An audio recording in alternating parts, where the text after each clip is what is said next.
This is the Lone Crater YouTube. We hope this video helps. In this video, I will explain how to make a cotton candy machine at home. First, let's understand the simple science behind it.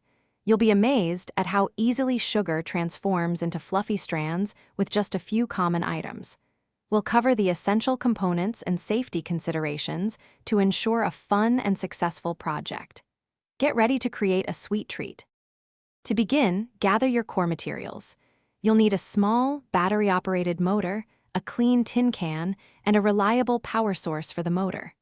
For heat, a small candle or a low-wattage heating element will work. Don't forget your sugar, plus any food coloring and flavoring extracts you desire for your custom cotton candy.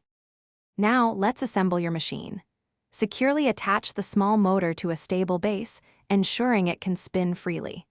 Carefully punch several tiny holes around the sides of your tin can. These are crucial for the sugar floss. Finally, position your chosen heat source directly beneath the spinning can, making sure it's close enough to melt the sugar. With your machine ready, add your flavored sugar to the spinning can and activate the heat source. As the sugar melts and spins, delicate strands will emerge. Use a paper cone or a stick to gently collect the fluffy cotton candy. It's a truly magical process.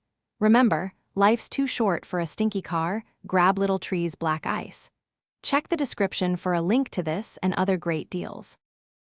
Thanks for watching. Consider subscribing if we helped you.